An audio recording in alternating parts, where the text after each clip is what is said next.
तमिलनाडु के मुख्यमंत्री के स्टालिन ने हिंदी विवाद को लेकर आज गुरुवार केंद्र सरकार पर फिर हमला बोला। स्टालिन ने दावा किया कि हिंदी को जबरन थोपने से पिछले कुछ वर्षों में 25 उत्तर भारतीय भाषाएं निगल ली गईं।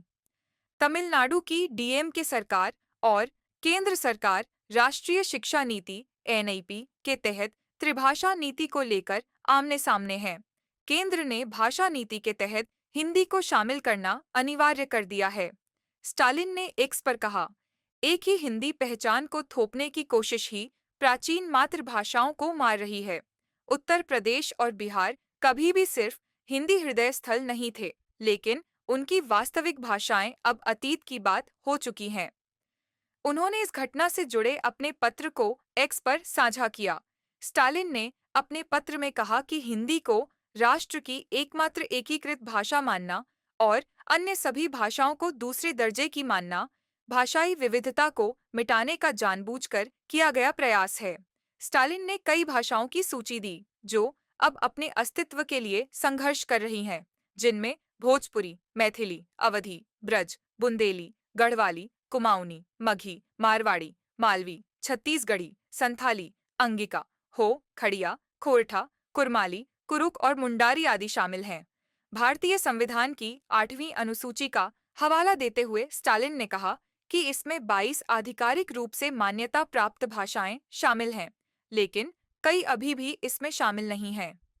अगर विश्लेषण किया जाए तो यह स्पष्ट हो जाएगा कि केंद्र का लक्ष्य एकता नहीं, बल्कि भाषाई विविधता को सिलसिलेवार तरीके से मिटाया जाना है।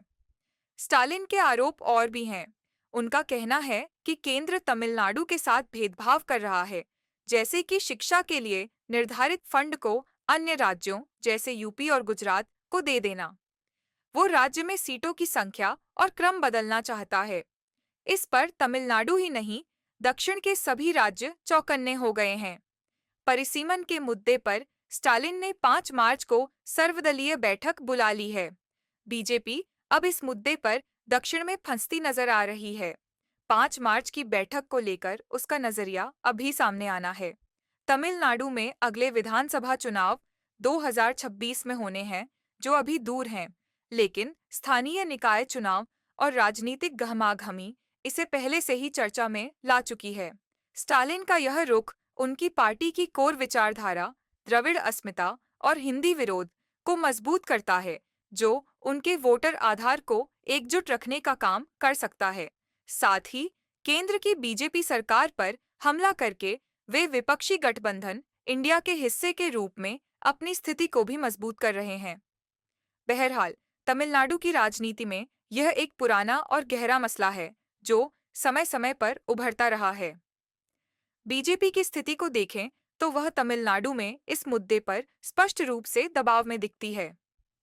राज्य में उसकी मामूली पैठ को देखते हुए बीजेपी इस विवाद को सुलझाने की कोशिश कर रही है।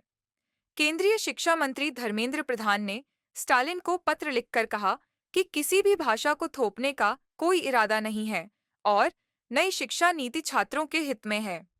लेकिन स्टालिन के आक्रामक रुख ने बीजेपी को रक्षात्मक स्थिति में ला दिया है, खासकर जब वह दक्षिण भारत में अपनी पकड़ मजबूत करने की कोशिश कर रही है।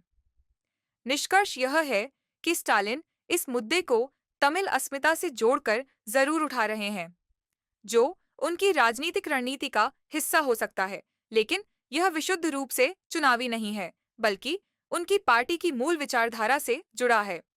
दूसरी ओर बीजेपी के जवाब स्टालिन के हमले को पूरी तरह बेअसर नहीं कर पाए हैं। यह मुद्दा आगे कैसे बढ़ेगा, यह दोनों पक्षों की अगली चाल पर निर्भर करेगा।